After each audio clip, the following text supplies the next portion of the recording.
Morning. Pareho na kami boses ni Pastor Damdam. My wife and I, we are very blessed to be here with you today in the flesh. The last time I spoke sa Bible conference ng CDB IMC, online lang. During pandemic pa yun, and I'm really, really glad to have this chance for the second time around to be here with you. Now, the flesh, and I am now with my wife. We have been talking a lot about CDB IMC Bible Conference since she was able to attend many years back, I think once, 2018, once in 2018, and she had a very, very good experience as a fellowship with the believers here. And also thank you for welcoming us warmly.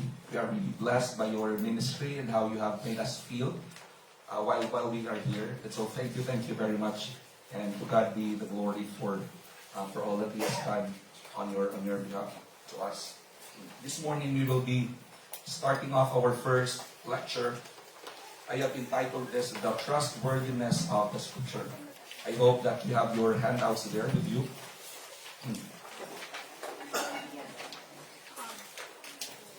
Okay. Thank you, Pastor. We will be focusing our lecture now on 2 Timothy chapter 3, verse 16 to 17. Shall we turn our Bibles, please? 2 Timothy chapter 3, 16 to 17. I would like to request you to please follow along with your eyes as I will be reading from the New American Standard Bible. The Word of God here says, all Scripture is inspired by God and profitable for teaching, for reproof, for correction, for training in righteousness, so that the man of God may be adequate, equipped for every good work. Every structure rises and falls on its foundation. Just like the lighthouse that Pastor Damdam explained to us earlier. That lighthouse stands because it is standing on a firm foundation. We can have beautiful design. We can have solid materials and skilled builders. But if the structure is weak, it will eventually collapse. It will only be a matter of time until the weakness of its foundation would reveal itself on its structure. I think that is why this conference is themed on a firm foundation, because we are not here to talk about, feel-good Christianity. We are not here to talk about emotional highs and spiritual shortcuts. We are here rather to ask the deeper question, what is my life really built on? Am I standing on this firm and sure foundation? Because we need to understand that the foundation is only as strong as it is reliable. The foundation has to be reliable. And Scripture, the Word of God, perfect. Give some first. Perfect talaga yung first read natin. The Bible stands. The Scripture makes a very, very bold claim. It is presenting itself not as an advice. It is not presenting itself as a tradition or as a religious opinion. Rather, it is presenting itself as the very Word of God. The Scripture is not putting itself under any authority. The Scripture says, I am the authority, and I alone is the authority. That leads us to one of the questions that this conference begged to ask. And the question is, can I really trust the Bible? If the Bible is the foundation that the Scriptures affirms itself to be, can I really trust the Word of God? Can I bank my life? Can I bank my hopes? Can I bank my expectation on this book that claims itself to be the final authority for faith and practice? Can I really do that? And that is what we aim to study today. Because if the Word of God is trustworthy, then it can carry the weight of our faith. If the Word of God is trustworthy, then it can guide our decisions. If the Word of God really is trustworthy, then it can correct our errors. Kung ano man yung mga errors na pinaniniwalaan pa natin. It can anchor us in moments of our suffering. But if it is not trustworthy, then everything built on it will fail. If the Bible is not trustworthy, then we are of all men most pitiable. So in this first session, we begin where every firm foundation must begin, in the trustworthiness from the Scripture. Shall we turn our Bibles again on 2 Timothy chapter 3, verse 16 to 17, and we will be examining why it has stood the test of time. Why is the Scripture really firm despite the test of time, and why it remains as the firm foundation of our faith and our life. If there's one lesson, if I'm gonna put my sermon in just one line, it's gonna be this: the Word of God is trustworthy, and that makes it a foundation that you can build your life on. The Word of God is trustworthy, and that makes it the very foundation that all of us can build our life on. Only the Word of God, the written Word, and the living Word can carry all of our expectations and hopes without fail. Everything else will fail. Relationships will fail. Money will fail us. Our career will fail us. But the Word of God, when we bank on this, when we stand on this, when we build our life on this, it can carry all of our hopes and expectations without failing us. The Bible makes a bold claim that it is completely true, that it cannot fail. It means that the Bible has no error, and that it will not fail. There will not come a time that all of us will look back and say, "Oh, the Bible was wrong all along." That time will not come because the Bible will not fail. These are big statements in a world where we're just like Pastor Damdam's, in a world where Google is more trusted than God. We are now living in a world wherein TikTok influencers feel more authoritative than the timeless truth. That's the kind of world we are living now. Especially I'm ministering in the youth department. I am battling this false foundations every single time I talk to them. When they have problems, yung common tendency nila is, yung first na instinct nila is to go to their friends, to their unbelieving friends, or to listen to podcasts made by people who don't even know God.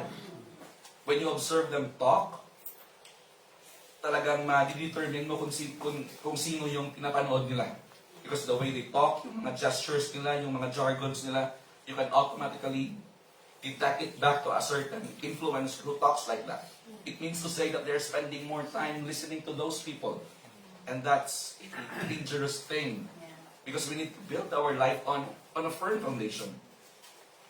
So today, considering the following reasons, let's consider the following reasons why God's Word is trustworthy. I have been thinking about this word. If I would describe the Bible in a word, if there is a good word that describes the Bible, it is the word, for me, it's the word unique. When we say unique, it means that it is only one. There's nothing like it. It could also mean being the only one of its kind. There's nothing like the Bible. It is absolutely unique, unlike any other book, because it alone has a divine origin. That's what makes the Bible unique.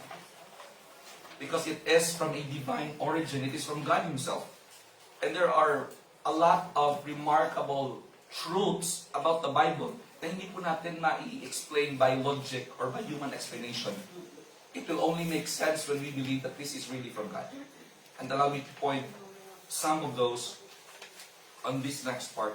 Number one, the Bible is unique just as it claims to be from God, because the Bible is the only book that was written over a period of 1,500 years.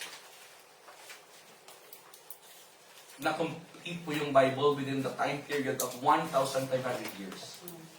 And it is wala pong disagreement sa the entire writing ng Scriptures. Though it was completed 1,500 years, wow, that's a long time. That's a long time. Kung tayo nga, yung thoughts natin kahapon, nakakalimutan na natin. Ito pa kayo, 1,500 years. Pero walang contradictions. The Bible is the only book that was written over 40 different authors with 20 different occupations. Sino-sino po ba yung mga authors ng Bible ng mga books ng Bible na kilala natin? Can you mention a few? Moses? Ano yung trabaho ni Moses? A shepherd? No? Shepherd siya. Both ng flock and ng people ng Panginoon. We have David, who was also a shepherd, became a king. We have Solomon, a king. We have Paul, a lawyer, also a tent maker. Written by 40 different authors. We have Luke, a physician. We have Matthew, a tax collector. We have John, 40 different authors with 20 different occupations and destinations, and yet the Bible is without contradiction. We cannot make sense of that unless we believe that it is really from God. The Bible was written on 3 different continents. In Asia, Africa, and Europe. The Bible was written in 3 different languages. You have the Hebrew, the Aramaic, and the Greek. Very good. The Bible is the only book that is written with many different literary styles. Merong prose, merong poetry, narrative. We have parables, we have prophecy, different forms. And yet, well, contradictions. It's really amazing. It will blow our minds. The Bible is the only book that addresses hundreds of difficult issues. Depression, yung adultery, difficult issues. It's found in the Bible on how to address it, on how to deal with sin. It's found in the Bible. The Bible is a book of great diversity, yet in spite of these diversities, it unfolds in a single continuous story, and it does so without ever contradicting himself. Hindi contradict from any thought or concepts taught in the Bible. So yes, beloved in the Lord, the Bible is a unique book. Very, very unique book. But this uniqueness, please listen to this. The uniqueness of the Bible is not an accident. Kung sa iligay nun pa, hindi lang niya na timingan. Over a period of 1,500 years, 40 different authors, and yet walang contradiction. What a great timing, what an impeccable timing. No. It is purposeful. It was not an accident, rather purposeful. But how can this be? But the Bible achieves its uniqueness through a process we call, like we have read this in 2 Timothy chapter 3, verse 16, a process we call inspiration. Yung literal na meaning ng inspiration is God-breathed. Meaning it is the very breath of God. That's why it's like that. That's why it's unique. That's why merong amazing na mga facts about the Bible like this. Because it is not from people, from man. It is a book that is written by both God and man. Because of inspiration, the Bible is entirely unique. There are a couple of things I would like to show us here. Number 1, let's look at the divine origin of the Bible. Verse 16 says, all scripture is given by inspiration of God. Inspiration. This point covers the question, what process did God use to get His word into the hands or into the hearts of men? What did God do? The answer is by inspiring the book. But how did God do it? I'd like to highlight 2 things here. Number 1, let's look at the revelation part. God revealed Himself. Of course, hindi po nag-magically appear yung Bible na andyan na sa taas piano. It's not like that.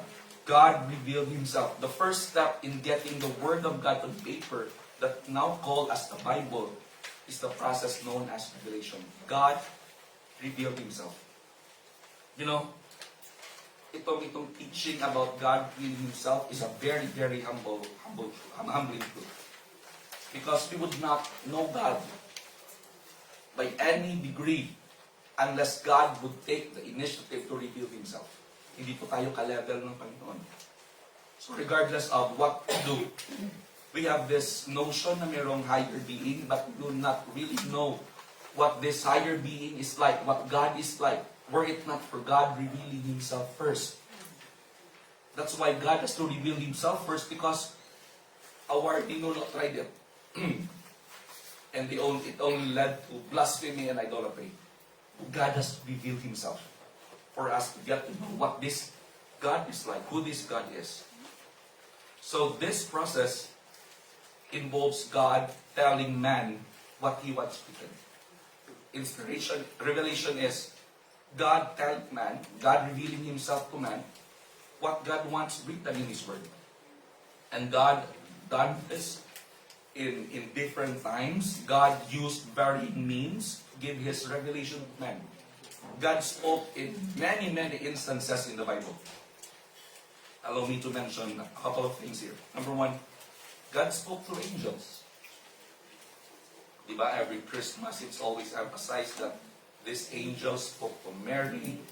The angels sang, and the shepherds saw them, heard them. God spoke through angels. Second, God spoke through audible voice. We can see this in Genesis chapter 3, the time of God conversing with Adam and Eve, God speaking to them, and a lot of verses in the scriptures. God spoke in a still small voice. We can see that in 1 Kings chapter 19, when Elijah was about to, when Elijah was wondering why he is still alive, or kung ano pa yung purpose ng Panginoon, why he is there, God spoke to him in a still small voice. God spoke through nature. We can see that in Psalm chapter 19, the heavens declare the glory of God. He spoke through animals. Remember ninyo yung story ni Balaam? Na nagsalita yung donkey. That's kind of a funny story. But God spoke even through animals. God spoke in dreams. God spoke in dreams. God spoke through visions. We can see that in Isaiah chapter 6, in Daniel chapter 7, in Acts chapter 16. God spoke through Christophanies. When we see Christophanies, the manifestation of Jesus Christ in the Old Testament, it is often referred to in the Old Testament as the angel of the Lord. It is the appearance of Christ in the Old Testament. So we can see here in all of these examples that revelation is essential, because we could never know God.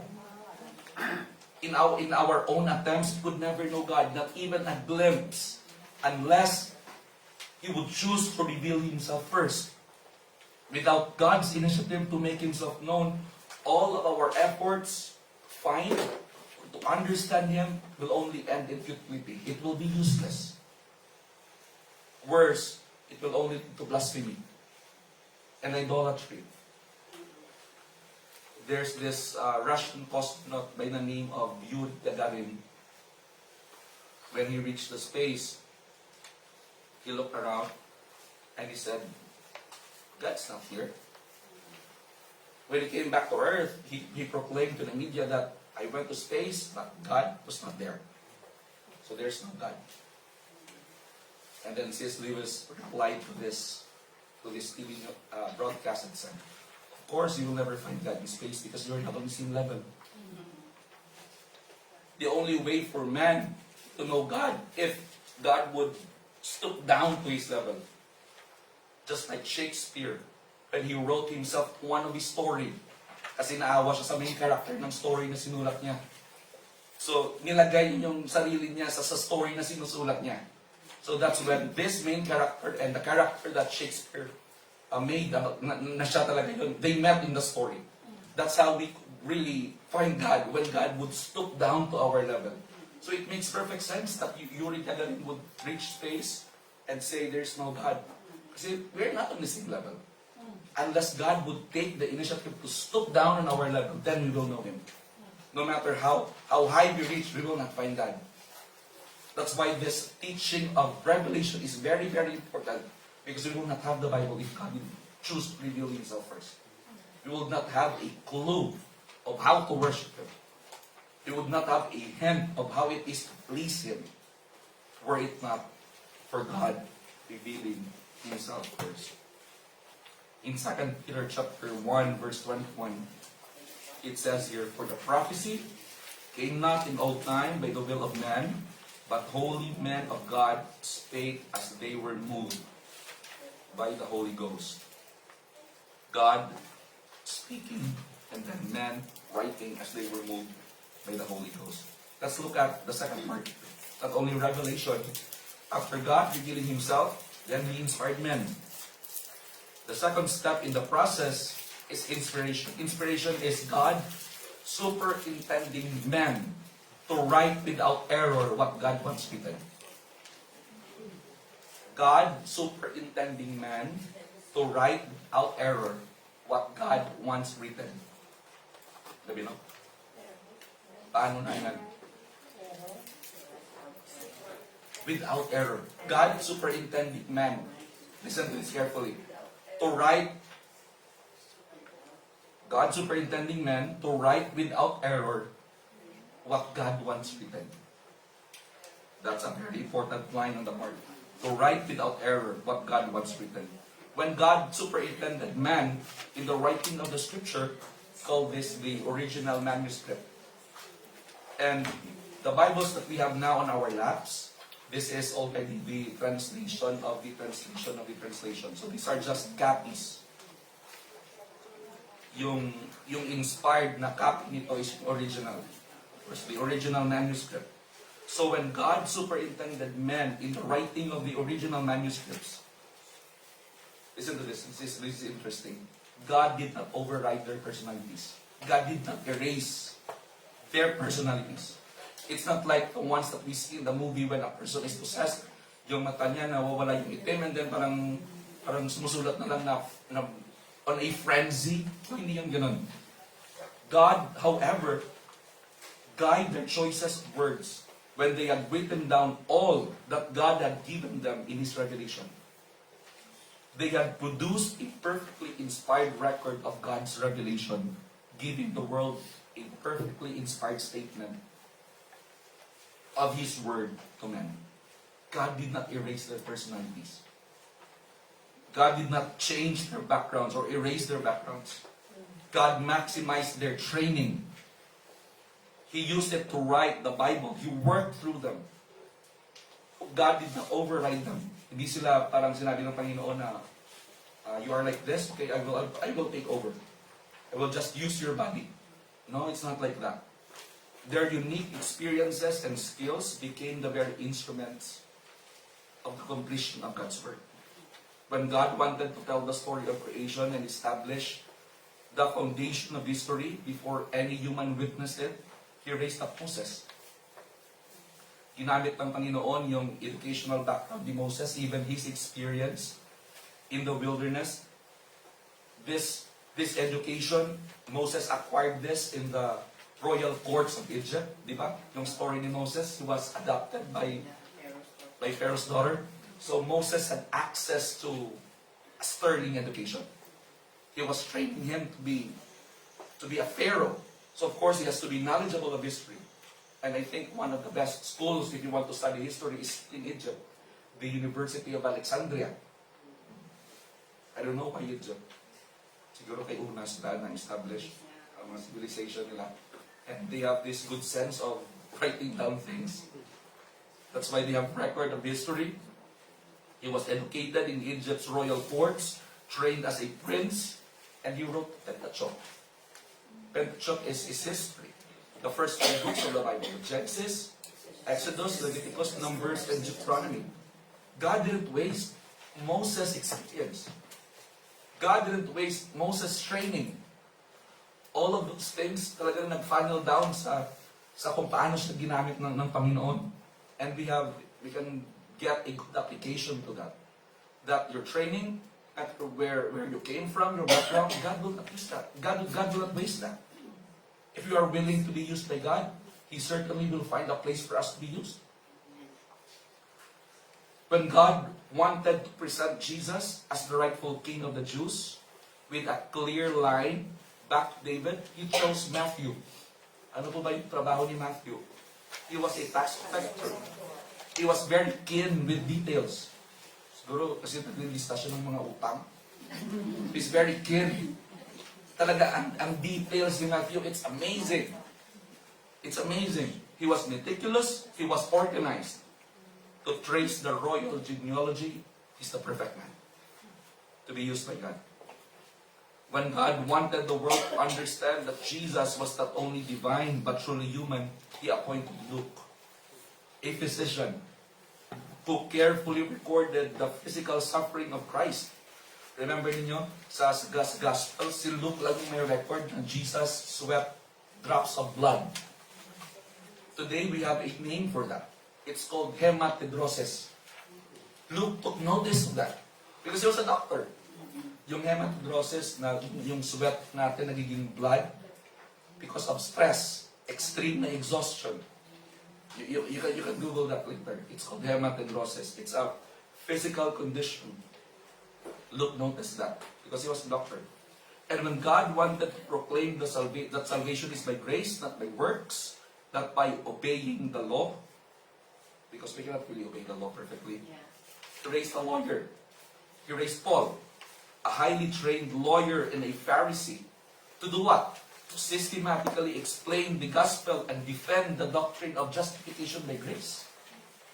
He used a person who is so keen, so good with law, to explain to the people that it's not by law. It's not by obeying the law. If there's one thing that the law would prove to us, it is that we could not obey them. That's one thing that the law would teach us. That we are lawless people.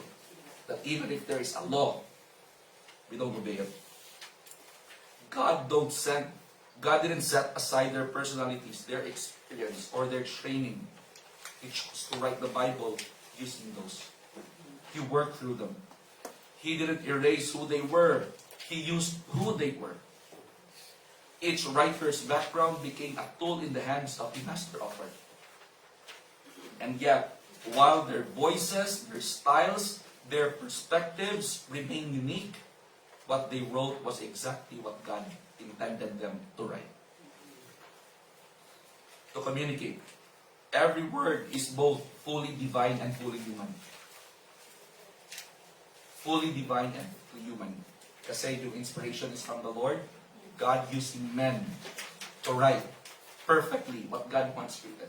So that we can hear the partnership of God and man.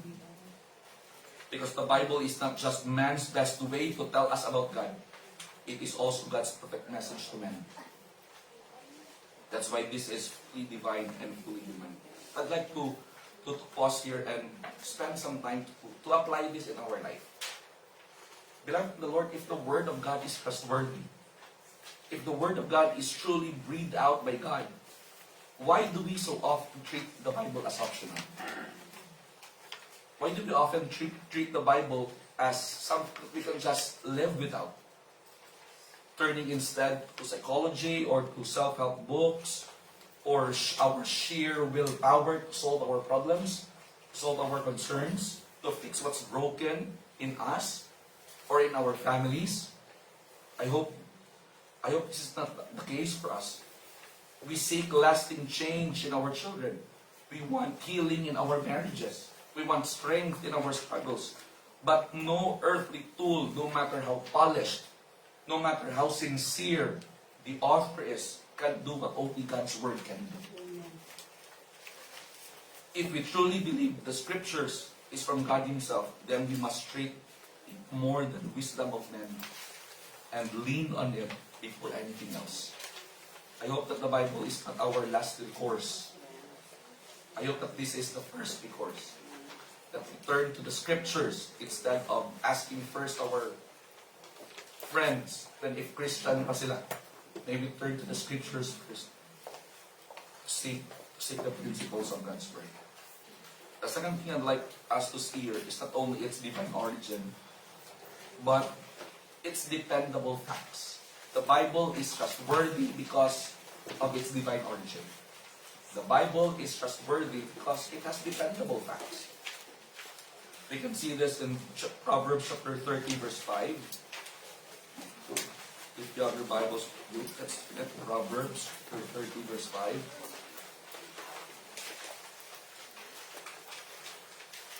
It says here, every word of God proves true. He is a shield to those who take refuge in Him. Every word of God proves true. dependable facts. By this point covers the important truth that we believe about the Word of God. Inerrancy. We call that inerrancy. By inerrancy, yung working definition natin dito is, the Bible doesn't have errors. Everything it says, whether about God, history, or science, is completely true. Yung Bible po, hindi siya scientific na book. Hindi din po siya historical. It is not designed to be a science manual or a history manual. But whenever the scripture says something about history, whenever the Bible mentions anything about science, you can bank your life on that. It's true.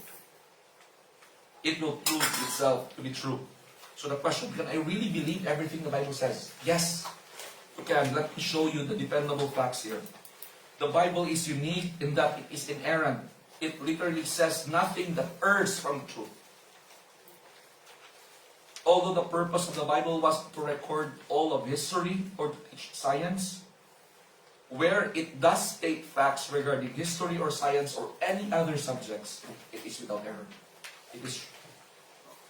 Let's look at here the historical and archaeological confirmation to the factuality of the Bible. How did history and archaeology proves that the Bible is true? Ito po. They were once dismissed as myths. Ito po yung mga bagay na we will be talking about in the next few minutes. These were things that were dismissed as myths. Ibig sabihin, hindi totoo. Or inaccuracies.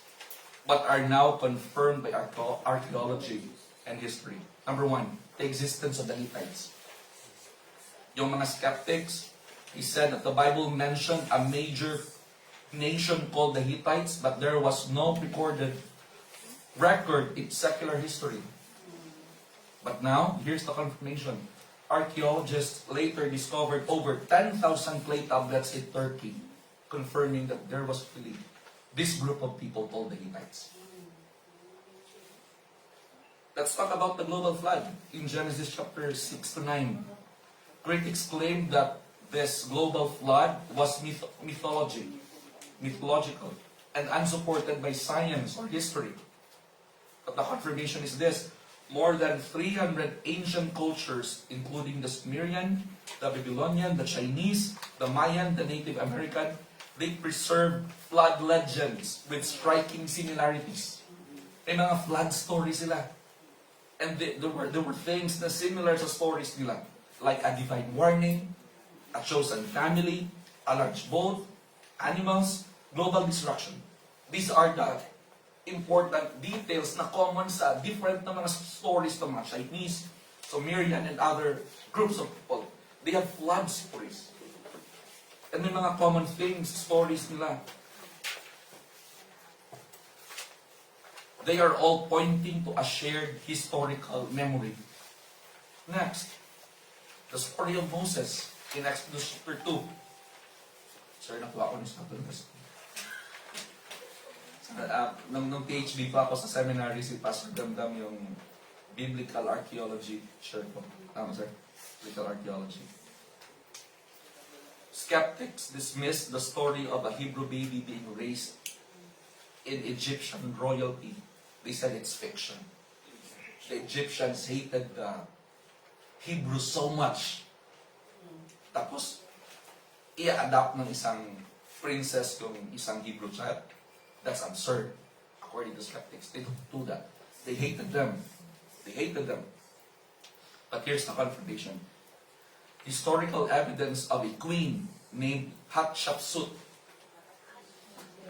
A powerful Hatshepsut. Wala ba sa notes niyo? Sorry. Blank, okay. Sabi ko rin, sagat-sagat dito, magtutulog, agad lang kuhan ko dito madamo. Hatshepsut, it's H-A-T, S-H-E-P, Sut, S-U-T. Yes! Oh, may pa-spelling bee ka din sa mga. Very good. Queen Hatshepsut. Ito pong si Queen Hatshepsut is a very interesting princess. I think siya yung founder ng Gabriela. mga feminist group. Kasi Yung characteristic po ni Queen Hatshepsut, she was a powerful female pharaoh. Imagine that, a female pharaoh. According to history, she doesn't want to be called a princess. She wants to be called a pharaoh. And according sa research ko, his own father even feared her.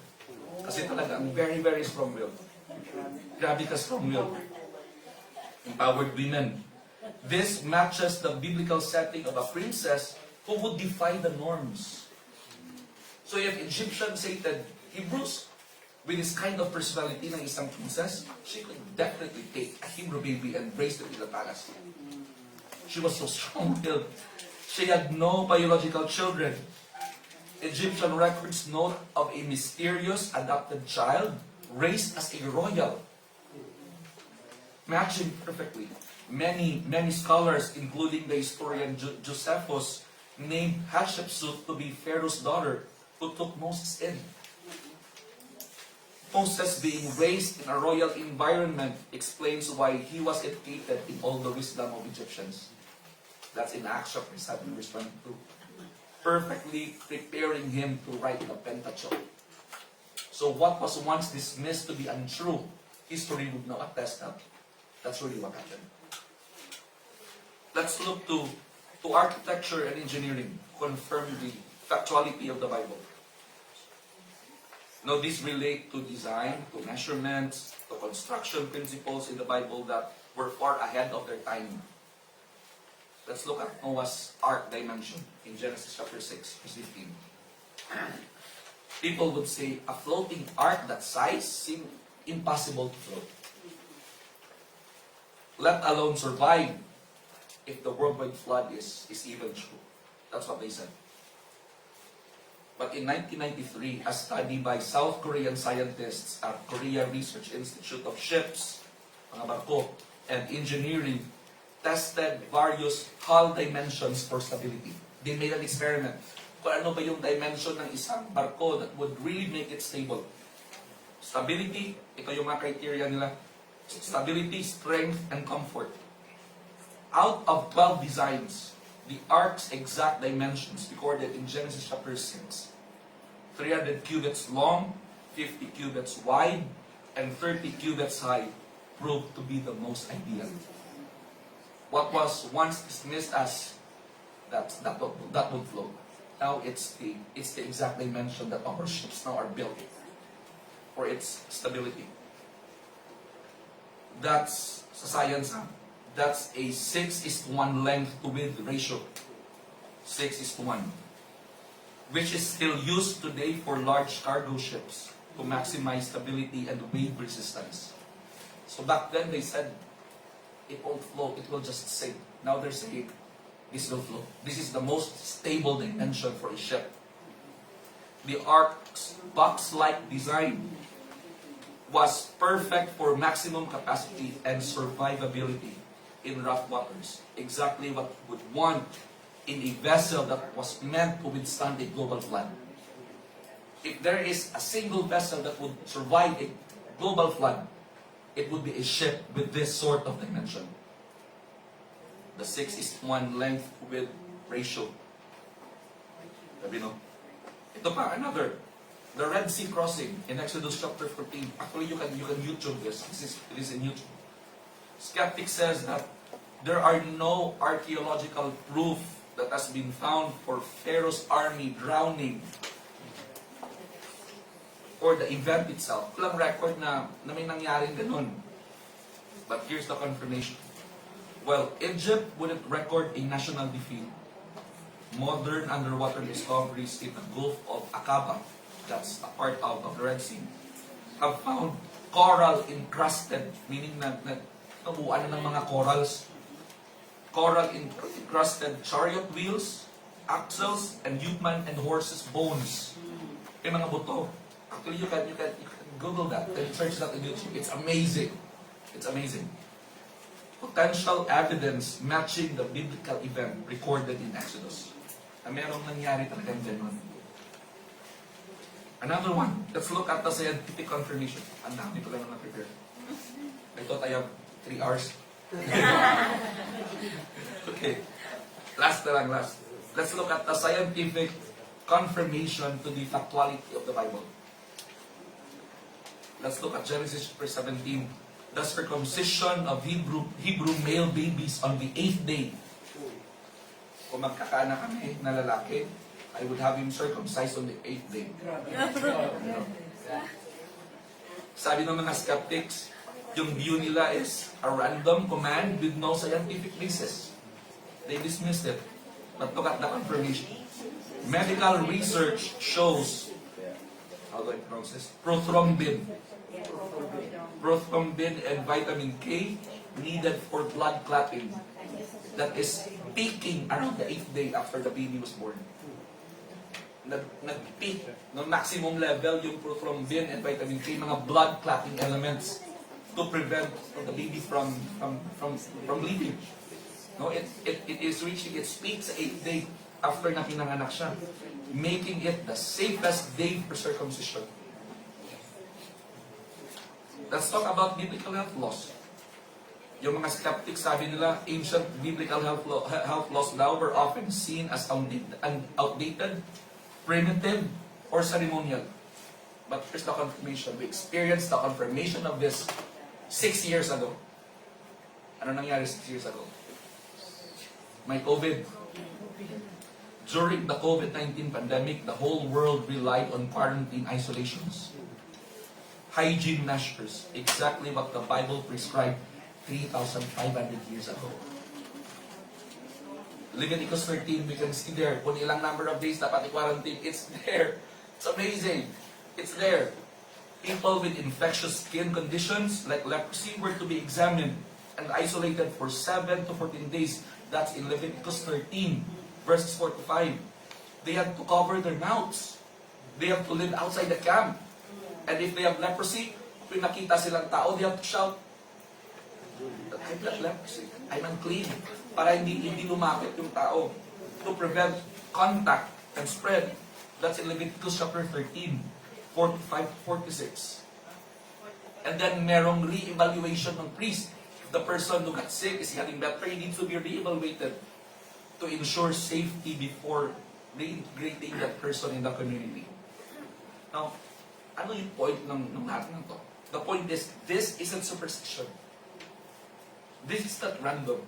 It is sound infection control long before man even discovered the presence of germs. Long before we have a concept of bacteria or virus. The Bible already said, this is what we should do. Of course, di naman in-explain ng Panginoon kay Moses, no? Kasi Moses would have a clue. Critics question the Bible's claims, but evidence continues to rise in its favor.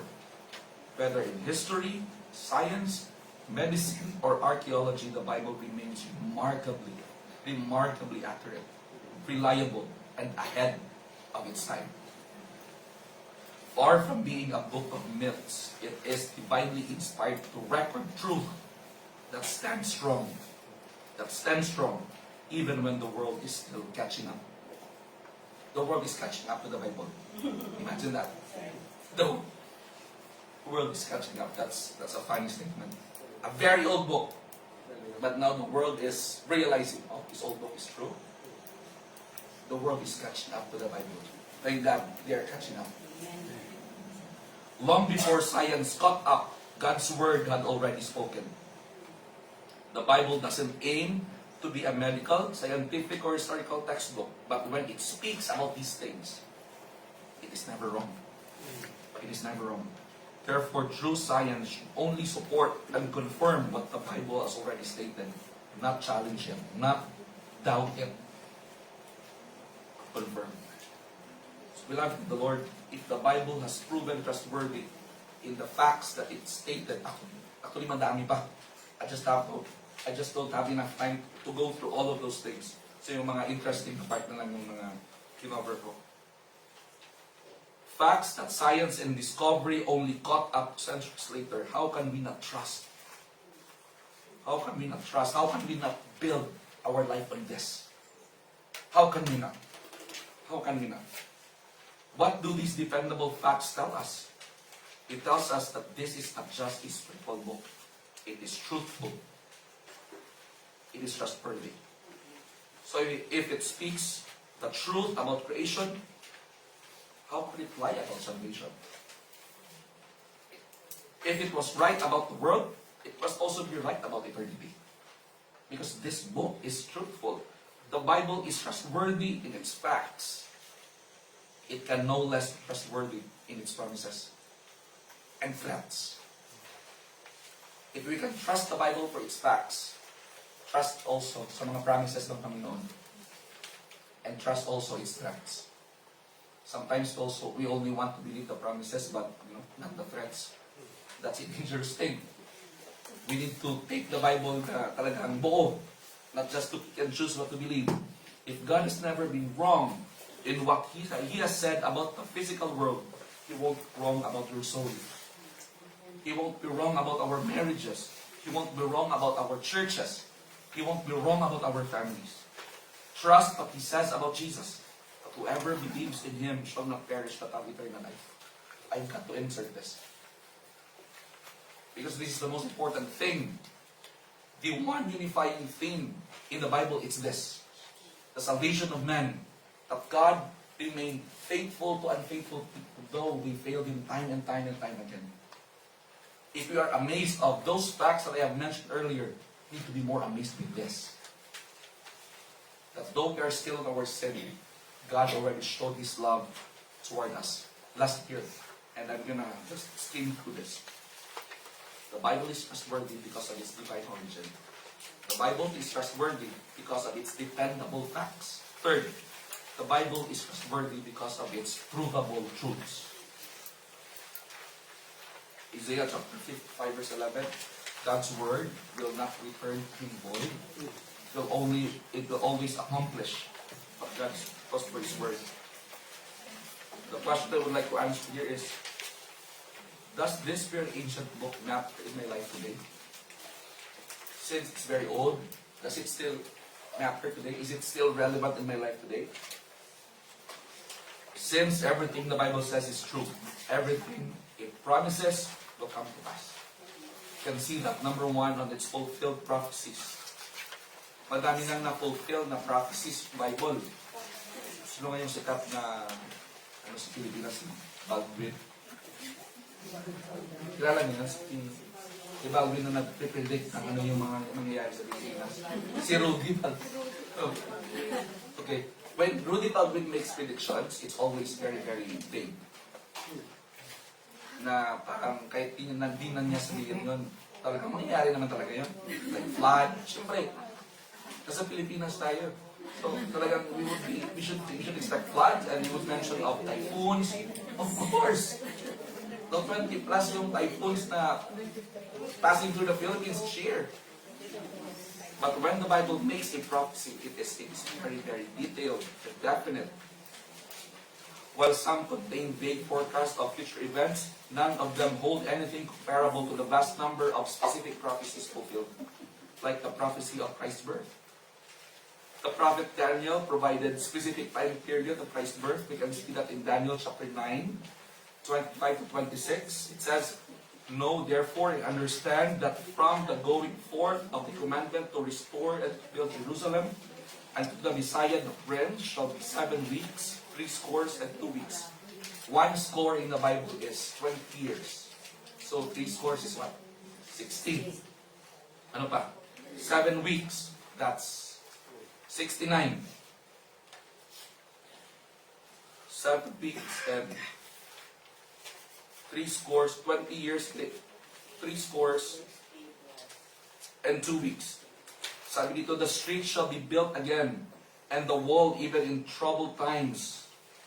And after 3 scores, 2 weeks shall be the Messiah be cut off, but not for himself.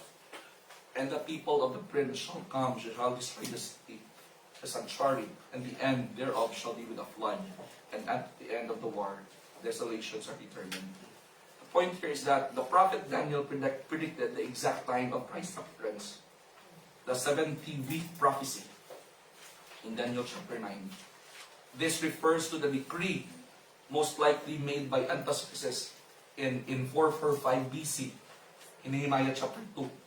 May isang person na nag-study nito, Sir Robert Anderson. He calculated that this timeline lands exactly on Palm Sunday when Jesus entered Jerusalem as the Messiah, which they call in Daniel as the Prince. We can also see the prophecy. The prophet Isaiah prophesied the miraculous nature of Christ's birth. We can see that in Isaiah chapter 7 verse 13. The angel speaking that his name shall be called, that he will be the Messiah. In Isaiah chapter 7 verse 15, born of a virgin. Also Micah fulfilled the prophecy, the exact town where Jesus will be born in Bethlehem. We can also see here not only the prophecy of Christ's birth, but we can see here not only fulfilled prophecies, but salvation. Because God's word is infallible, His promises of salvation can never fail. It will never fail. Isaiah 55:11 says, God's word will not return void, it will accomplish what God has intended for it to accomplish. The gospel is God's power to save. I'd like to end with this story about a Muslim who sought the Christ. His name is Nabil Qureshi. Familiar, sir? See Nabil Qureshi. He was raised as a devout Muslim.